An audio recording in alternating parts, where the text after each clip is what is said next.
The traditional dates for the life of Muhammad don't seem to line up with the most current historical research. When did the apostasy and conquest wars really happen? Let's start exposing these major historical problems with the Standard Islamic Narrative.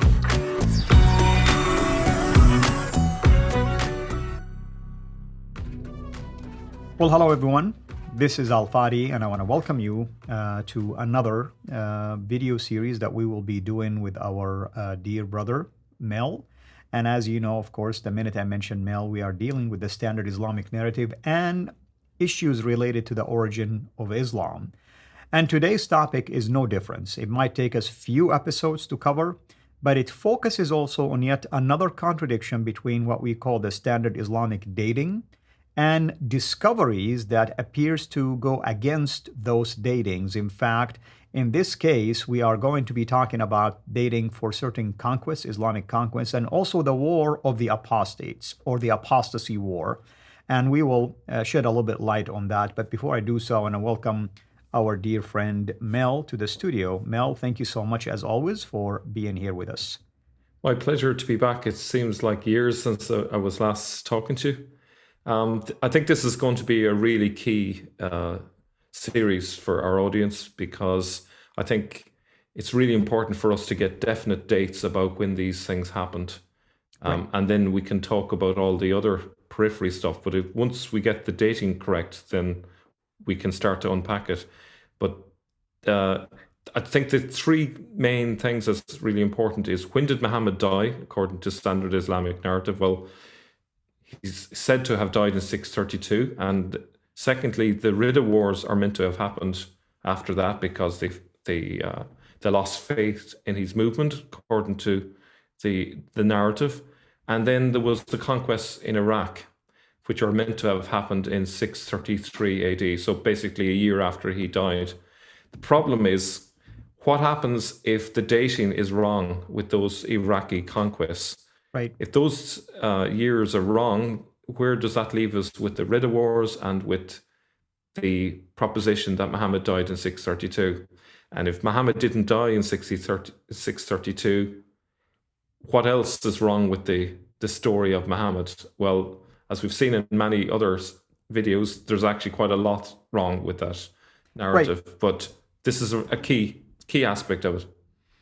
Yes, absolutely, and I agree with you. I mean, if Muhammad didn't die in 632, then who died in 632? Or if they missed the dating of Muhammad's basically death, what about his birth?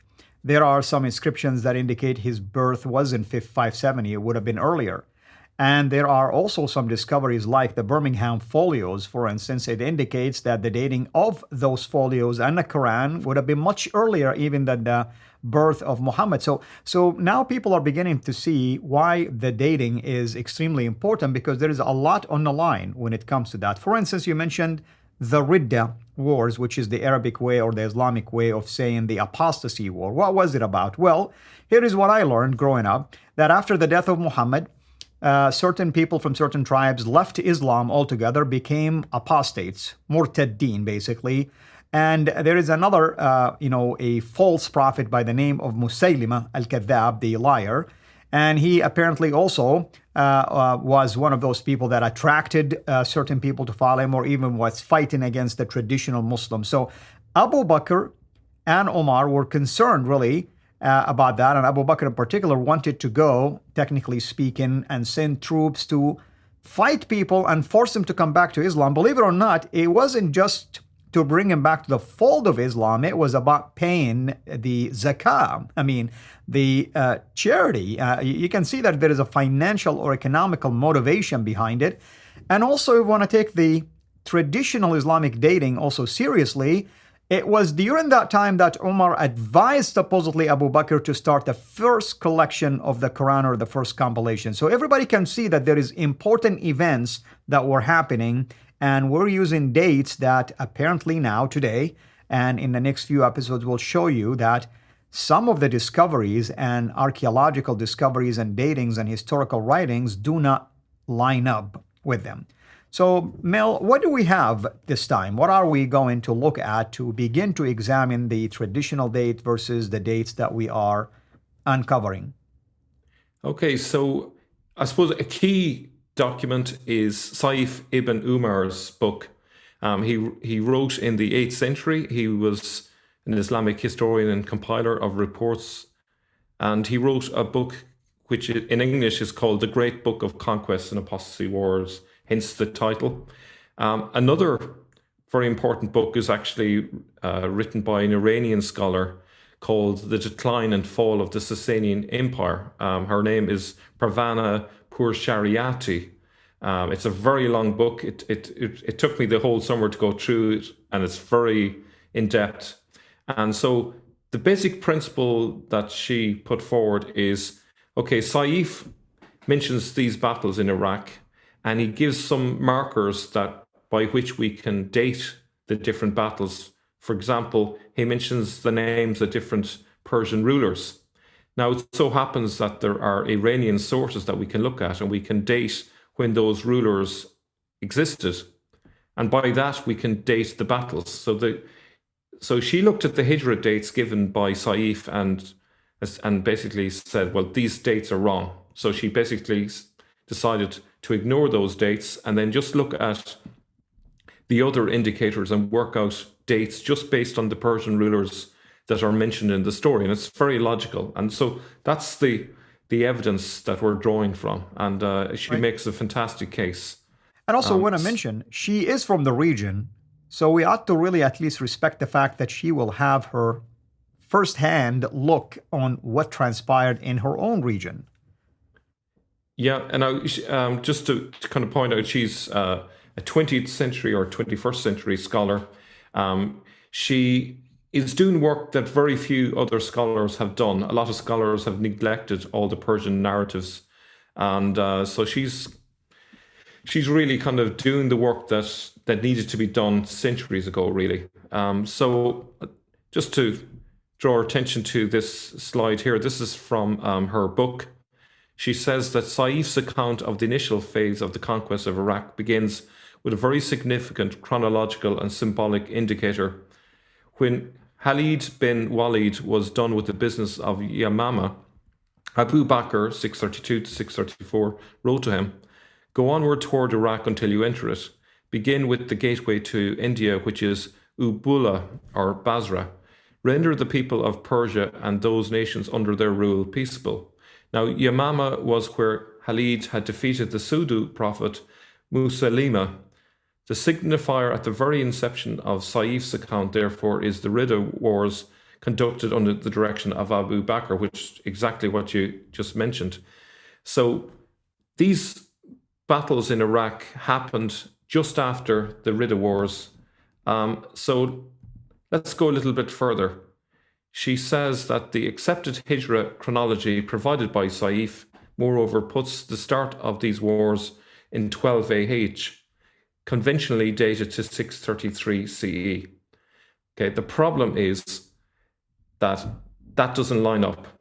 So the rulers mentioned in Sayf's books, some of them were dead by 633. They were no longer rulers, so there's something up. So she ignores the AH and just focuses on, as we said, getting the dating sorted and then seeing where the cards fall, you know.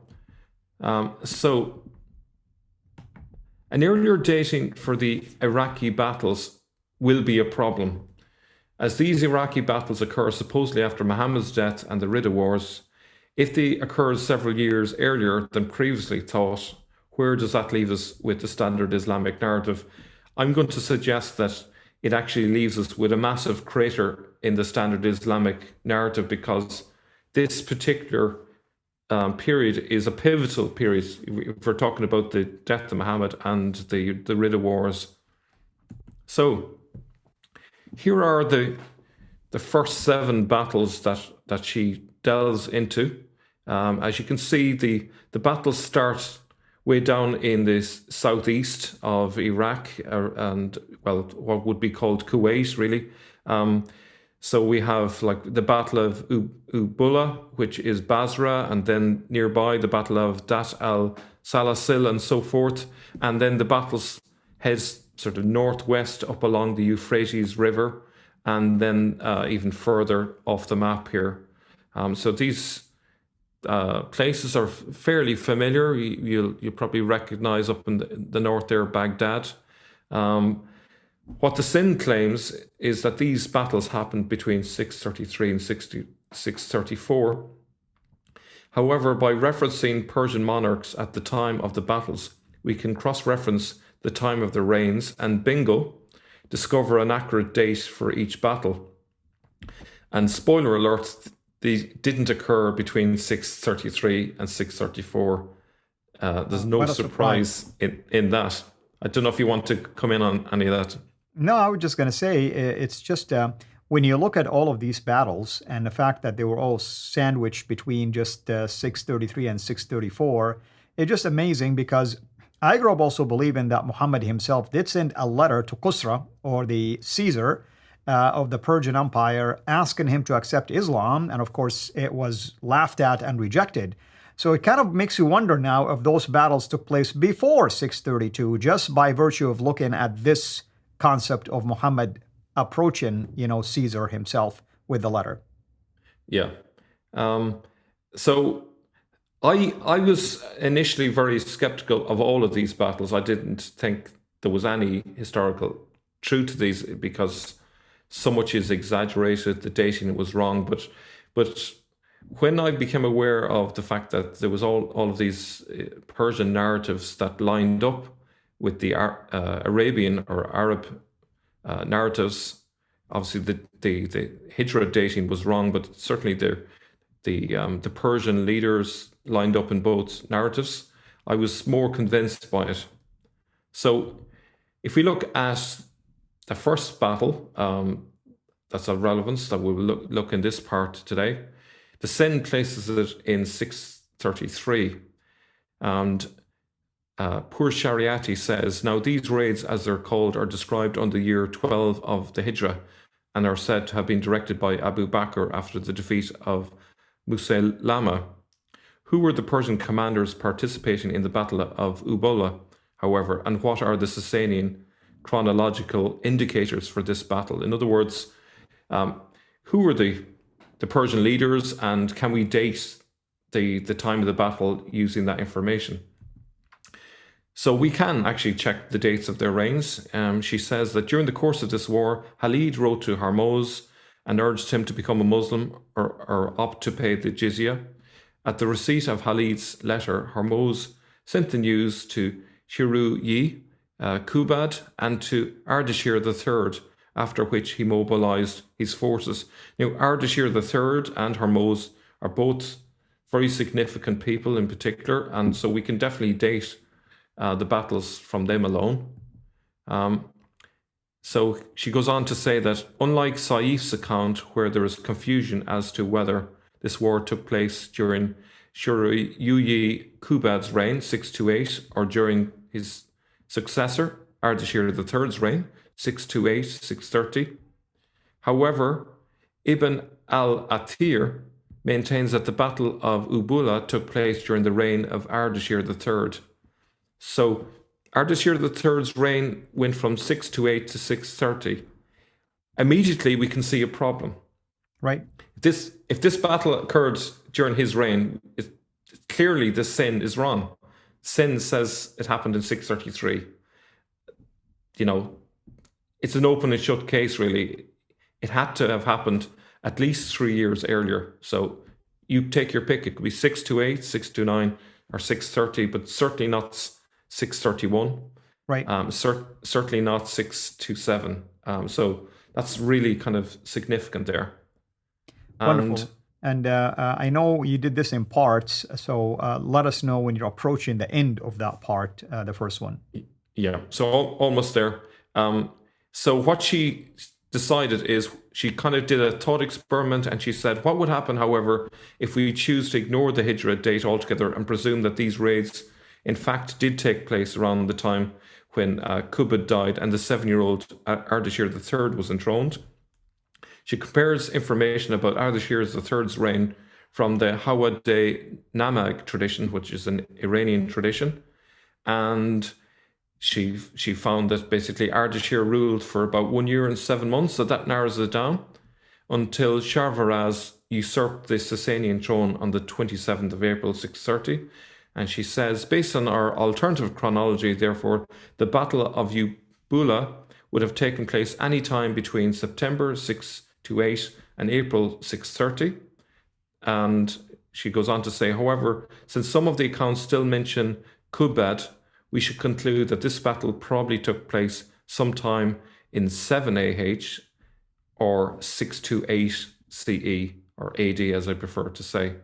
And so before we go on to part 2, that's where I'll stop today. Yes, So that's wonderful. And I just wanted to ask a quick question, and maybe you can address it next time. I know you and I did another series, and we talked about Omar, a certain Omar who possibly could have been Muhammad. And in there, you did also address something related to the possible Hijra dating. Did you ever compare notes between those discoveries and see if anything will help here? yes, actually, that will be coming up in part 5. So I explore the idea that maybe Sayf is actually telling the truth, that he's saying it happened in 12 AH, but he doesn't mean the 12 AH as we understand it today. He's got a different dating system at the time in the 8th century when he's talking about it. Yep. And there are actually 4 really exciting sources that come from the 7th and 8th century, and they go from as far away as Spain to China, these sources that actually indicate that in the early days, Islam believed, well, maybe I should hold out to part 5, but you're a they milder actually guy. Yeah, you are a milder guy than Jay. Jay would have yelled at me and said, Al-Fadi, you're jumping ahead. So that's coming later. There's a different year. That's all I will say. There's a different year that they believed that it all started, and that's going to be the clincher. So that's coming up in part 5. Yep. Thank you so much, brother. And of course, we're joking here, but indeed, this is another hook, actually, for people to continue to watch this series to learn about all of that. And as I stated at the beginning of this show, a lot is on the line. I mean, you cannot just ignore this, folks. You have to really take these modern day discoveries and any archaeological discoveries or manuscripts or historical writings very seriously. You cannot just ignore it and say, oh, it doesn't, because it does not really jive or line up with my own traditional dating. Somehow they're wrong and I'm right. No, it doesn't work that way. I mean, even in the Bible, we always put a footnote and say newer manuscripts, earlier manuscript had this word, for instance, or had this phrase. Not that I'm concerned, it doesn't change my faith, but at least we're open about any of these things. My prayer is that our Muslim friends also will reach a point like this and begin to just openly say, okay, well, we had a date. Now we have discoveries that helped us adjust the date at least. And we'll take it from there. Thank you as always. And hopefully next time we will continue with this fascinating discussion. Until then, have a blessed day.